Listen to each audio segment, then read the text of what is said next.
The tiger moved like a shadow through the suffocating heat, its body a map of protruding bone and pulled muscle. Every step was a calculated risk, a deliberate push against a body that demanded rest it could not afford.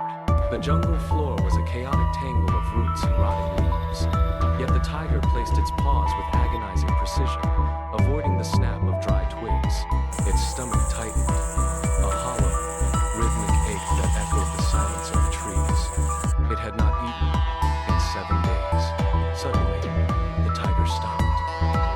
Its ears swiveled toward a cluster of ferns. The scent of damp earth shifted, carrying a faint, metallic tang. The tiger crouched, muscles coiling, its gaze locked on the swaying foliage. It waited, breath held, heart hammering against its ribs. The burst of wind pushed the leaves aside, revealing nothing but empty mud. No prey, no sustenance. The tiger let out a low, ragged exhale. It turned away from the false trail, its eyes scanning the dense green wallpaper. The forest offered nothing but the mocking weight of its own hunger. A heavy, rhythmic shuffling broke the stillness, distinct from the usual rustle of the jungle. The tiger froze, its ears swiveling toward a dense thicket of thorny bushes. It crouched, muscles bunching under its skin, ready to strike or flee. From the shadows of the forest, a large bear emerged. It was as gaunt as the tiger, its frame reduced to a skeletal outline, its movements sluggish and heavy. The bear stopped, its small, intelligent eyes scanning the clearing and locking onto the tiger. A low, guttural growl rumbled in the tiger's chest, a final challenge born of pure desperation. The bear did not flinch. It stood its ground, its chest heaving with shallow, labored breaths. In that silent exchange, the air between them grew thick and heavy. Both predators recognized the truth in the other's hollow gaze. A fight would require energy rather than zest. A strike would be a death sentence for the victor as much as the loser. The tension crackled in the human air like stabbed electricity. They remained locked in place, two starving giants paralyzed by the reality of their own weakness. The fragile quiet between the tiger and the bear was shattered by the sound that tore through the human air. It was not a single cry, but a chilling, unified chorus of howls that echoed off the dense canyon. 9 voices rose in a desperate, jagged symphony. The tiger's ears flattened against its skull, and the bear shifted its weight, both predators turning their heads toward the source of the noise. High above the clearing, on a jagged, rocky outcrop, 9 gaunt forms materialized against the gray sky. Their ribs were starkly visible, their fur matted with dried mud and debris, but their eyes burned with a singular, predatory focus. At the center of the pack stood a massive wolf, its coat the color of polished obsidian. It did not howl in fears.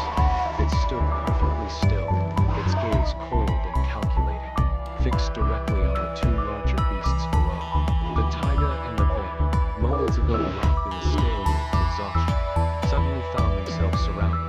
The dynamic of the forest shifted in an instant. The wolves began to descend the rocks, their movements fluid, orderly, closing the distance with terrifying intent. The wolves moved with rhythmic, predatory grace, their paws silent against the damp earth. They tightened the circle, cutting off every path of retreat. Each wolf snarled, a low, guttural sound vibrated in the humid air, growing louder with every pass. The tiger felt the heat of the pack against its flank.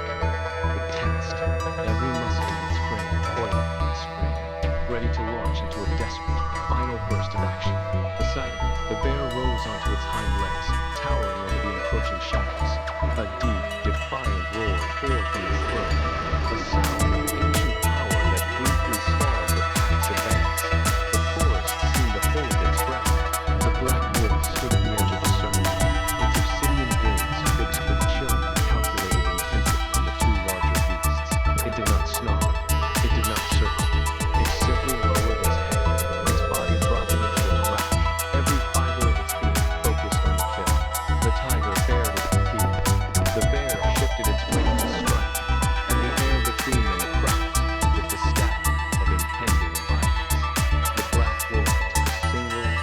deliberate step forward, and a standoff shadow. The black wolf walked beneath the blur of obsidian muscle, a silent streak of lethal intent. The tiger met the charge with a swipe of its heavy paw, but the pack was already everywhere. Teeth sank into hide, claws ripped through fur.